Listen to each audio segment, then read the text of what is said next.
یہ سب اس کو ہم برننگ کوسچن کہہ سکتے ہیں. اگر ہم اب تک کی اپنی تحقیق کو سامنے رکھیں اور جغرافیہ کو سامنے رکھیں اور تاریخ کو سامنے رکھیں تو ہمیں وہاں پر کوئی دیوار نظر نہیں آتی. اگر داریال گورج یا درہ داریال ہی وہ جگہ ہے جہاں پر یہ دیوار تعمیر کی گئی تھی تو ہم واضح طور پر دیکھ سکتے ہیں کہ وہاں پر تو اب سڑک گزر رہی ہے. اور یہ قبائل جو ہیں یہ کہاں موجود ہیں ان کے بارے میں بات کرتے ہیں. تو دیوار ٹوٹنے کی طرف صحیح حدیث میں ایک اشارہ بھی ملتا ہے. اور ایک اور مشہور ضعیف روایت ہے جس کی میں بات کروں گا. پہلے ہم اس صحیح حدیث کو دیکھتے ہیں جس میں دیوار ٹوٹنے کی طرف اشارہ ملتا ہے. یہ بخاری مسلم ترمذی اور ابن ماجہ کی حدیث ہے. حضرت زینب بنت جہش رضی اللہ عنہا فرماتی ہیں کہ ایک دن حضور صلی اللہ علیہ وسلم نیند سے بیدار ہوئے تو آپ کا چہرہ مبارک سرخ ہو رہا تھا اور آپ کی زبان پر یہ الفاظ جاری تھے لا الہ الا اللہ. اہل عرب کے لیے قریب آنے والے شر میں بڑی ہلاکت ہے. آج یاجوج ماجوج کی دیوار میں اتنا بڑا سوراخ ہو گیا ہے. اور سفیان نے انگلی بند کر کے دکھائی. کسی نے پوچھا کہ نیک لوگوں کی موجودگی میں بھی کیا ہم ہلاک ہو سکتے ہیں؟ فرمایا ہاں جب گندگی بڑھ جائے. اس حدیث کی مختلف جو ہے وہ محدثین نے تشریحات بیان کی ہیں. بہرحال یہاں سے یہ بات واضح ہے کہ دیوار کے اندر سوراخ علامتی طور پر بتایا گیا کہ اتنا ہو گیا, یہ واقعی لٹرل سینس کے اندر اتنا ہی سوراخ تھا. یہ اس بات کی طرف اشارہ تھا کہ دیوار ٹوٹنے کا وقت قریب آ گیا ہے. وہ وعدہ جس کا ذکر ذوالقرنین علیہ السلام نے کیا کہ جب میرے رب کا وعدہ آئے گا تو وہ دیوار کو جو ہے وہ برابر کر دے گا, یہ ڈھا دے گا. تو گویا کہ وہ وعدہ جو ہے وہ قریب آنا شروع ہو گیا تھا حضور علیہ السلام کی زندگی میں ہی. اور اس دیوار کی ٹوٹنے سے اہل عرب پر کوئی بڑا شر آنا تھا اس کے بارے میں محدثین نے کہا کہ ضروری نہیں ہے. کچھ نے کہا کہ نہیں, وہ ایک علامت تھی کہ اب بہت سارے فتنے آئیں گے اور جو ہے وہ اہل عرب بھی ان فطروں کا شکار ہوں گے.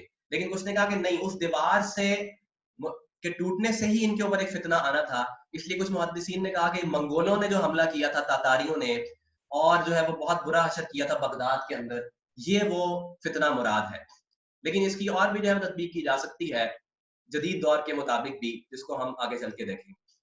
تو اس سے یہ پتہ لگا کہ دیوار ٹوٹنا جو ہے وہ بعید القیاس نہیں ہے. دیوار ٹوٹنے کے بارے میں حدیث میں اس وقت ہی اشارہ کر دیا گیا تھا, لہذا دیوار کے ٹوٹنے کا عمل اسی وقت شروع ہو گیا تھا. اور ایک مشہور ضعیف روایت جو کہ ابن کثیر رحمہ اللہ نے بھی ذکر کی ہے کہ جو یاجوج ماجوج ہیں وہ روز دیوار کو چاٹتے ہیں یا توڑنے کی کوشش کرتے ہیں اور انشاءاللہ کہنا بھول جاتے ہیں, اور جس دن وہ انشاءاللہ کہیں گے اس دن دیوار ٹوٹ جائے گی. یہ ایک ضعیف روایت ہے اور محدثین نے اس کی جو ہے وہ بیماری کو اور ضعف کو جو ہے وہ بیان کیا, لہٰذا ہم اس روایت کو نہیں لیں گے. اب یہاں پر ایک اور اہم سوال بھی ہے کہ اگر دیوار پہلے ہی ٹوٹ گئی تو پھر یاجوج ماجوج قیامت کے نزدیک کیسے آئیں گے؟ قیامت کے نزدیک والی حدیث کی ہم بات کریں گے تو قیامت کے نزدیک یہ بات تو طے ہے کہ اللہ کے نبی صلی اللہ علیہ وسلم نے جو بات ارشاد فرمائی کہ حضرت عیسیٰ علیہ السلام کی آمد کے بعد یاجوج ماجوج کا حملہ ہوگا ایک بہت بڑا, تو وہ قیامت کے نزدیک ان سب کا مل کر حملہ ہوگا. دیکھیے جیسا کہ ہم نے بات کی, یہ مختلف قبائل ہیں جو آپس میں بھی لڑتے رہتے تھے اور ان کا آپس میں بھی کوئی ایسا اتفاق نہیں تھا کہ یونیفائیڈ اور ایک مل کر جو ہے وہ ایک سلطنت بنا لیتے. اگر یہ قبائل نہ ہوتے اور خانہ بدوش نہ ہوتے تو یہ بھی مہذب دنیا کی طرح رہتے اور یہ سارے اس پٹی کے اندر ایک بہت بڑا ملک تعمیر کر سکتے تھے, اپنی ایک سلطنت یا ریاست بنا سکتے تھے. لیکن ایسا کبھی نہیں ہوا. یہ مختلف علاقوں کے اندر رہے اور وہاں پر حملے کرتے رہے اور پھر وہاں سے آگے بھی چلتے رہے. تو یہ قیامت کے نزدیک ان سب کی ایک منظم کارروائی ہوگی جو یہ سب حملہ کریں گے اس وقت جتنے مسلمان ہوں گے ان کے اوپر. لیکن دیوار کا ٹوٹنا بہت پہلے شروع ہو گیا تھا, اس کا ہمیں اس حدیث سے بھی پتہ چلتا ہے. اب اگلے سوال کی طرف چلتے ہیں کہ اگر دیوار ٹوٹ چکی ہے تو یاجوج ماجوج کہاں ہیں؟ یہ ایک بہت ہی کیا کہنا چاہیے کنفیوزنگ قسم کا کوسچن ہے, دماغ کو ہلا دینے والا کوسچن ہے اور اس کا کوئی حتمی جواب دینا بہت زیادہ مشکل ہے. لیکن ہم اتنا کر سکتے ہیں کیونکہ اب تک ہم تاریخ اور جغرافیہ کو بھی سامنے رکھ رہے ہیں قرآن و حدیث کے ساتھ, کہ ہم تاریخ کے اوراق کو پلٹ کر دیکھیں کہ وہ قبائل آخر کہاں چلے گئے. وہ قبائل جن کا میں نے ذکر کیا ہے یوریشین نومیڈز, یہ یوریشیا کے وہ خانہ بدوش قبائل, وہ کہاں چلے گئے؟ اگر وہ واقعی دیوار کے پیچھے ہیں تو انہیں اس وقت بھی موجود ہونا چاہیے. اس وقت تو جو ہے وہ نقشہ ہمارے سامنے ہے پوری دنیا کا. اگر وہ واقعی کسی دیوار کے پیچھے ہیں تو پھر وہ انڈر گراؤنڈ ہی ہو سکتے ہیں جو ہمیں ابھی تک نظر نہیں آ رہے, ورنہ اگر وہ ابو دی گراؤنڈ ہے, زمین کے اوپر ہے, تو پھر سیٹلائٹ کے اس دور میں بہت مشکل ہے کہ اتنی بڑی آبادی کہیں چھپی بیٹھی ہو.